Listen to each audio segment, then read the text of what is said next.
Hello everybody, we're here for a new episode of Leadership in Blue Jeans. Today I have two guests with me. One is Cristina Popa and the other one is Corneliu, Bodea. Welcome to the show. We're at the Mindspace building here and shooting this episode together, talking about leadership subjects. But before we go into this, let's give our guests a chance to briefly introduce themselves. And why don't we start with you, Cristina? What are you doing? Hello, I'm doing very well. I'm Cristina Popa. I'm a board member and e-commerce director for Bodea, the biggest toy retailer from Romania. Previously, I was working for Fashion Days for 7 years. I was CEO of Fashion Days Romania and Deputy CEO for Fashion Days Group. And before that, I was working for a big e-commerce, actually it was a travel company from France. And this is pretty much it, briefly. That's quite a lot. But working for a toy company must be wonderful. It is magic, actually. Yeah. Super. Corneliu, how about you? So I'm working in a less interesting domain, let's say, than Cristina. I'm working in the energy field. So I'm managing a company, Adrem Group, and I'm at the same time president of an association, which is Romanian Energy Center, that represent the interest of the Romanian energy industry to Brussels mainly. So I do this since, the working with my company since almost 30 years. And I don't have too much, to say about what I did before the company. I spent, probably a good half of my life working in my company, and that's not. I'm still passionate about it, and I'm happy to do that. You know what I just liked about this? You're so humble. When I looked you up over your LinkedIn profile to get an idea about who you are and what you've been doing, this is an impressive list of things that you do. And I was asking myself, how does this man do it? all these different responsibilities. How do you get this into your day?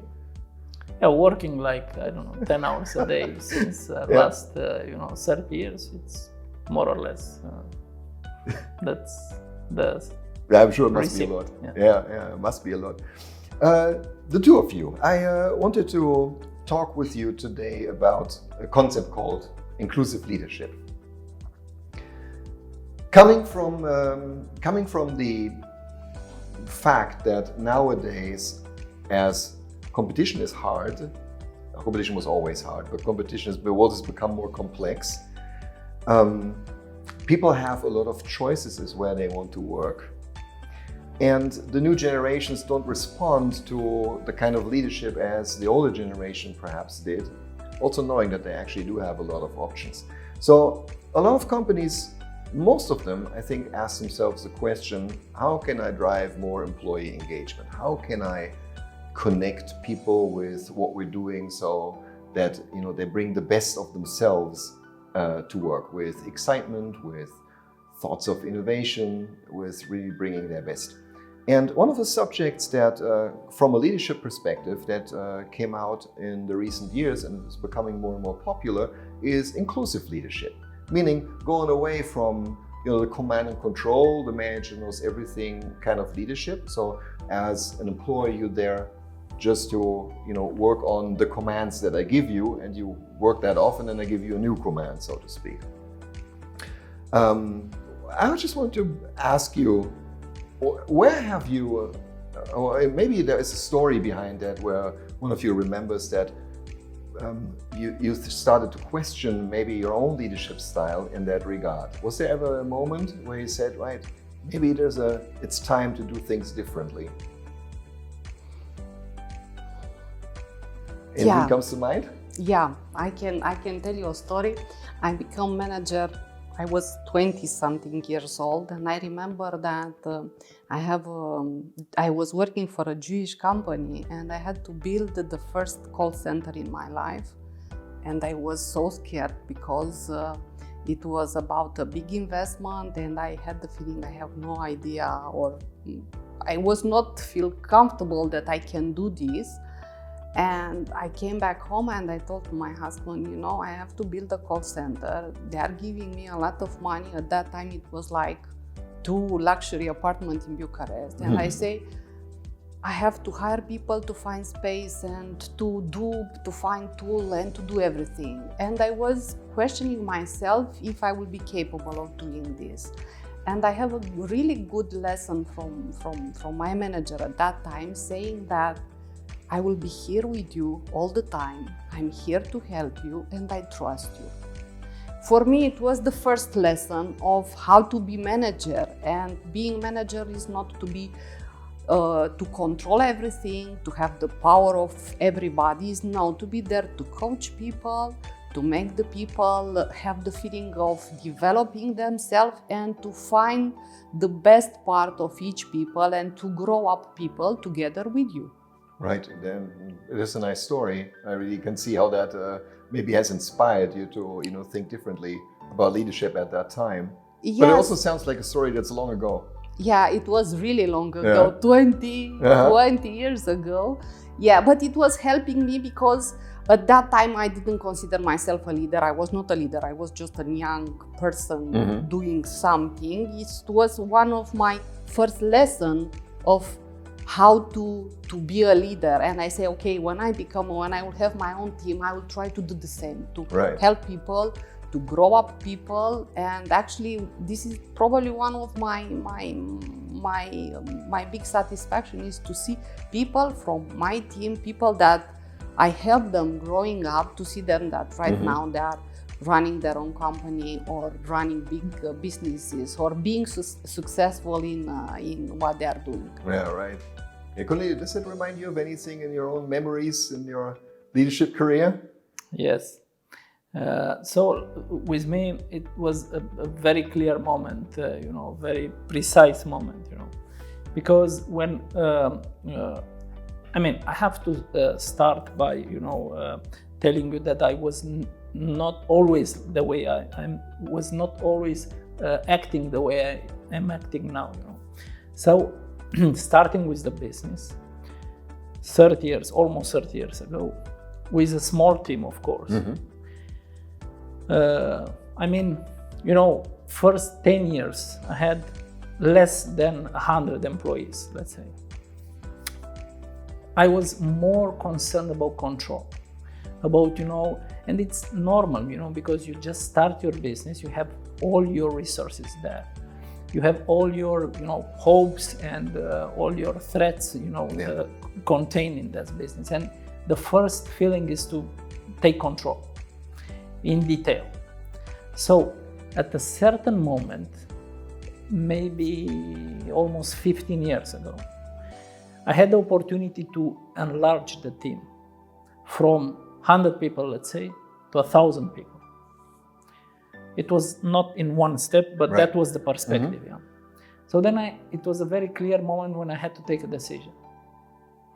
I realized that there is no way to go farther, you know, to continue by, you know, being yourself involved and in a kind of controlment and do this, do that. So the choice was very clear.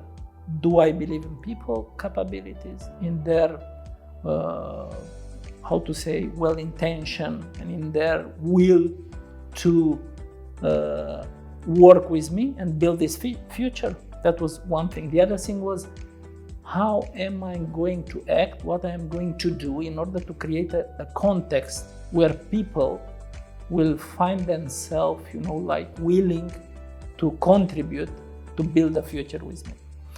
So the choice was obvious, you know. So I had to believe in them. I had to give them trust. I have to work to create the context. Right. And now 15 years after, you know, I'm happy that I took that decision, because not everybody, you know, looking around into the Romanian entrepreneurial environment, let's say, I can see now clearly that not everybody took that path, you know. So I'm happy that I really, and after 15 years, I was right, you know, I was not wrong, you know. So that a lot of substance in believing and trusting the people. Yeah, I found it actually quite beautiful how you explained it. I love that you brought the subject of control into the discussion, right? Because isn't that, I can completely see how that is always the first instinctive reaction, because if you carry a responsibility, you should do everything to meet that responsibility, shouldn't you? But then, isn't it that we fool ourselves a little bit into thinking that we can control everything? What do you think? Actually, being a young manager, and I think that this is the major threat for each young manager, to have the feeling that he can control everything, or he can do everything, or nobody can do better than himself. And sometimes it's hard, but we have to admit, but being young, you want to do everything, you want to control everything, you want to be there. And at a certain point, for example, I realized that there are some other people that can do your job better than you, or at least a small piece of it. And I remember one example. I was in the travel company and I was responsible for sales, for marketing online and everything. And I was involved even in doing the newsletters and everything. And at a certain point, I realized I don't have enough time to do everything. And I realized that I have to delegate the task. And I was really, really impressed that the girl that took the newsletter part, she was doing a better job than I did. So this is it. This is the delegation lesson that we have to learn. Sometimes it's hard, but it is coming with the experience or with the age, or I don't know. Yeah, as long as it comes as fast as possible. Yeah. But that's exactly what you should be doing, right? You hire people that are better at doing things than you do. I've too often seen, I don't know about you guys, but I have too often seen that managers love hiring people that they can still feel a little bit superior to with regards to their skills also. I think that's a good thing. That's a good point, but it's not easy. I have to be, very open to say that it is also about, in my situation, it's also about maturing yourself during, because with me, I started the business when I was 20-something. Mm-hmm. Now I'm 50-something. And I was, developing myself in the same time with the company, and we influence each other, The organization influenced me, and I influenced the organization.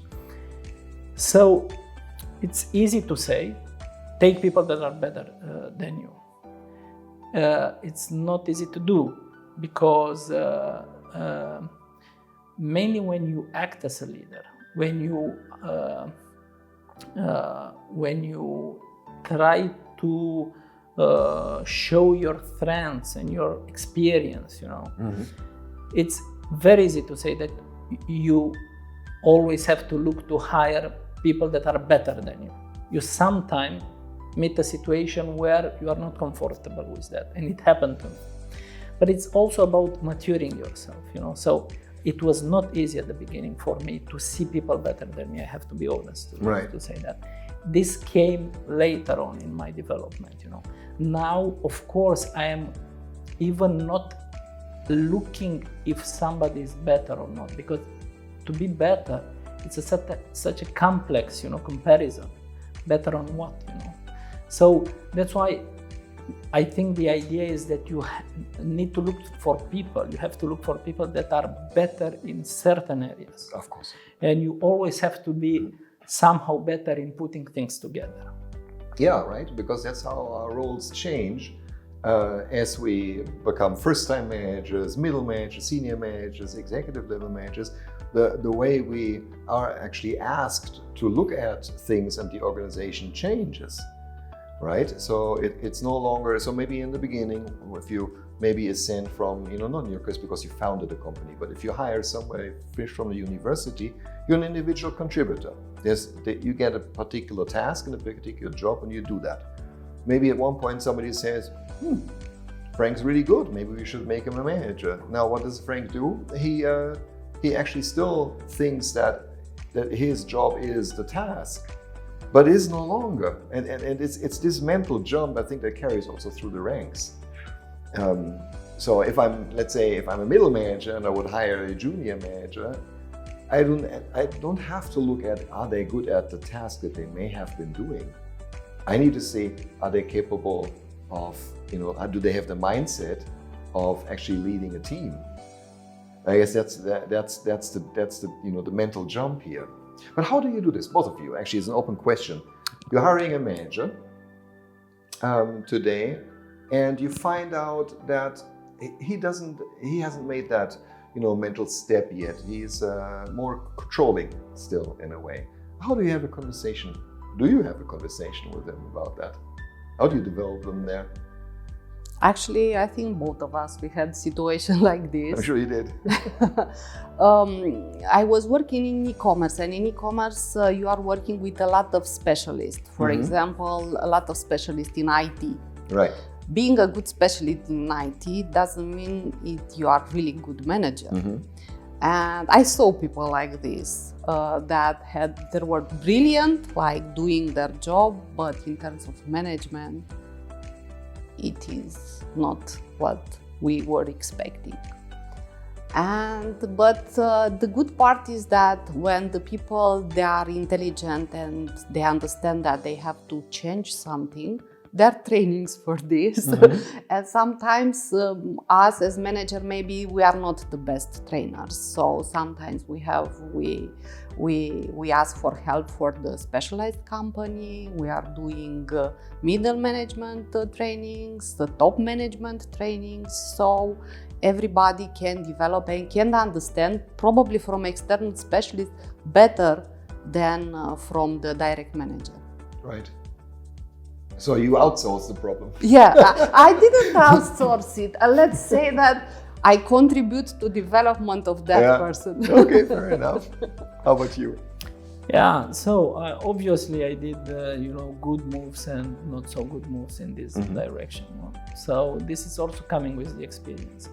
Now I must say that, of course there are situations when you see somebody and you obviously see somebody in comparison what his job is in that moment, and you say he can do more, and you give him more and you realize that he's not able to do more, and that's a very dangerous move into an organization, because you can really destroy a good person in doing something by promoting him in an area where he's not. Now it's on one hand, I developed a sense of, who's good into being promoted and not.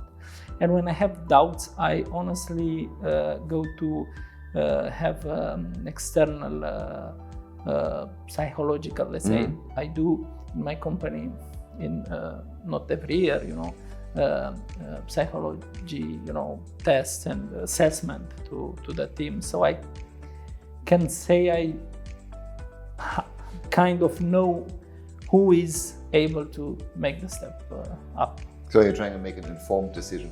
Yes. And of course, the other way is to take somebody from the market, that is already have proven that he's good in doing something. Right, That's another thing. But it's the most expensive way to solve the problem.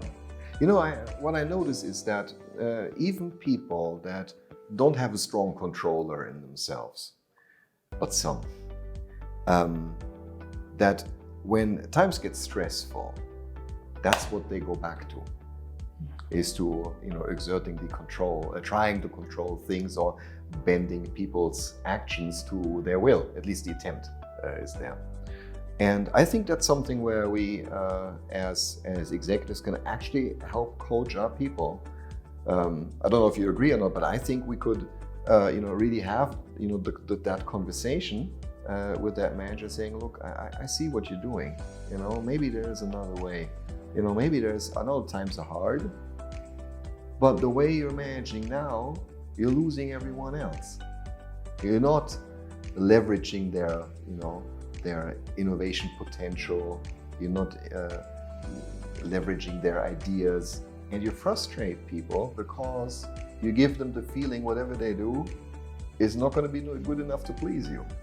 And I think that's where the danger lies. When times get hard, people fall back, and I think that's actually the moment where they need somebody like you guys saying, look, let's stop here for a moment and think about what's really happening. Don't you agree? Yeah, I completely agree. But and also usually, you know that people, when they leave the company, they don't leave the company, they leave the manager. Yeah, so for sure. This is why the management line is really important, and the way they are behaving with the employee, the way they are behaving with the team, and what is the atmosphere in the team. So at least for myself, I think that I hope everybody is coming to work as being a place where they feel comfortable and they feel appreciated, and they are doing their best to see their work doing the work being well done. You know what I think? Do you want to say something to that? I just want to mention that I know also this kind of say that, you know, when people leave the company, they leave the manager, not the company. But I must add that that's a kind of general, you know, say I'm generally, I agree with the say, but there are people leaving the company, and honestly, you know, you don't really care. I mean, you know, there are people leaving and they were not good, they were not proper, they were not suited for the job. And then, you know, then they don't actually leave, you know, because of the leader, but they just leave the company. Yeah, sure. I mean, there's sometimes, you know, it's just not a fit. Right? However, I think it might always be worth asking ourselves a question, what have I been doing wrong? What did I not do for this person to actually, you know, be able to shine or bring their best? Each time when somebody is leaving the company and this is hurting you, I think that every leader is asking himself, okay, what did I do wrong, or what the company did wrong? But sometimes, for example, and there is an example coming in my mind, I had a really good person working for developing the app for fashion. And I was so proud. It was the first e-commerce app for fashion in Romania, and so on and so on. And one day, the guy developing the app came to me saying, I'm leaving the company. And I was shocked. And I say, okay, what is your reason? Why? You don't like the company? You don't like it? I say, no, I just find the project that is really interesting and I want a new challenge. And I realized that maybe I was a good manager because we really worked very well together. Maybe the company, it was really nice, but just something else, and he needs a new challenge. He needs new things to develop. He needs something else. Right. Yeah, of course. I mean, there are good reasons for people to make a different life decision, for example. Yeah, right? Exactly. That just happens, of course.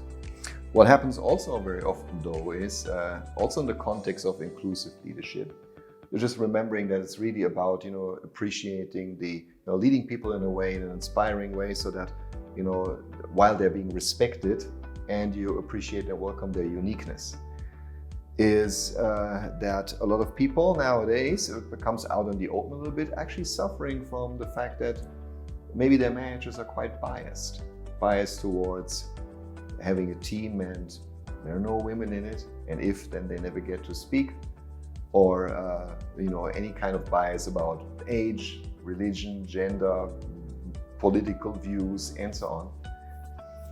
So what that happens, often people that could actually be very good, they feel like a little bit, you know, like not respected, not being appreciated for their uniqueness, and they don't bring themselves to the table the way they could. And that's the reason why many of them then, in the end, are looking for something else if they have an option. And the problem with that, of course, is our cognizance of our bias. Do we even know our bias? Are we subconsciously giving preference to some people and not to others? Do we ask everybody around the table to really share their opinion, or do we just have the same go-to people for generating ideas for solving problems and so on? Now, of course, that's a very good point. I mean, obviously, we are not fully conscious about our biases, you know. what we can do, I believe, is that is like the definition of virtue given by Saint Protagoras or something. It's that virtue is knowing how much good and how much bad you have in your actions. So it's more or less the same here. You have to know how much your own personality biases, things that you believe in are influencing your decision. But I would like to bring it to discussion at a different point that you mentioned. So when you have a big organization, you have multiple layers of management. So how you make sure that what your behavior, your management style, it's really penetrating the whole organization. And I think the only good solution to that I use is leading by example. Very powerful thing. So you go there. I go every year to meet all my employees, all my colleagues in the organization, and it's only that giving the example of the way I behave, the way I sustain people, and the way I inspire. It's giving to the other management layers, a kind of frame, because they somehow cannot act more, how to say, extreme or more, in a different way that you are, the leader of the organization acts.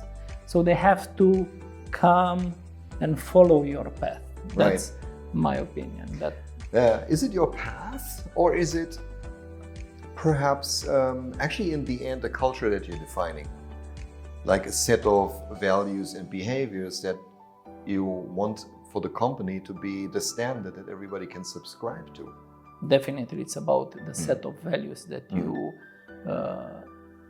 you believe yourself and you build inside the organization. It's not about your path in the way that this is the way I like the things to be done. It's more about these are the values that like respect and ambition and responsibility and things like this. So you lead by example in this kind of values that you trust and you promote inside the organization. Yeah, I mean it's even, I would say, but please chime in if you have a different opinion or maybe want to add to that. I think it's the absolute fundament on the value, in the framework of values, that the person on top actually lives it. If it's just the one person, if he happens to be on top, you always find other people in the organization that say, why should I be doing this? And then it can really break down so fast, I believe. Yeah, I think that the values of the company, they are representing also the management, and the managers probably, so theoretically at least, they follow the values of the company.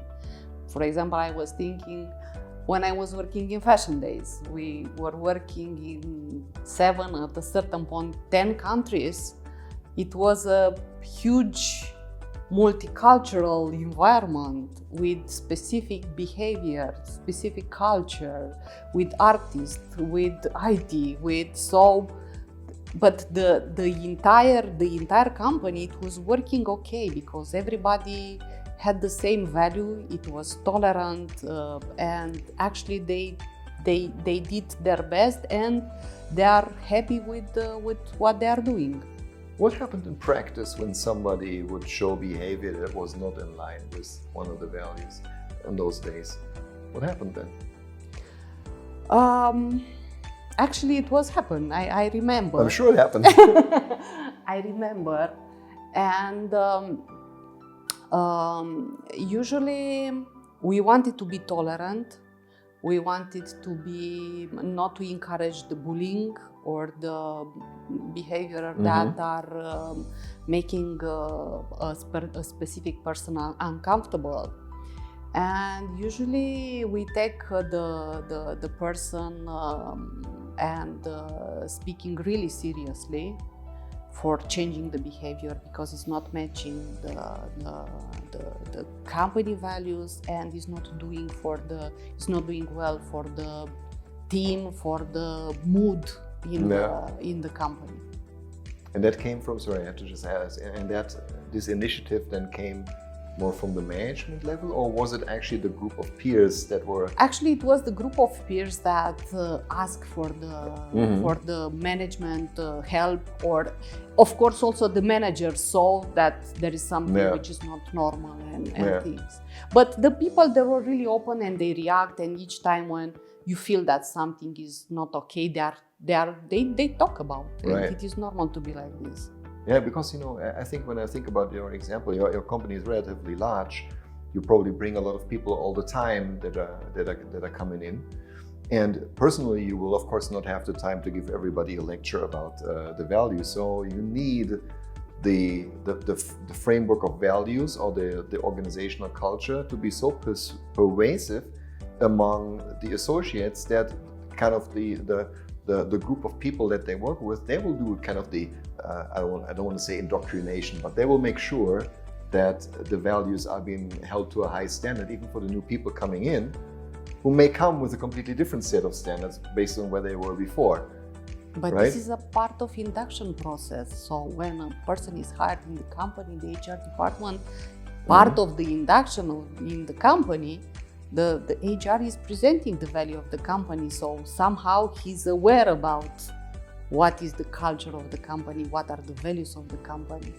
So we don't want to skip this step. That reminds me of something. Lately, I had a lot of conversations with HR directors here from Romania.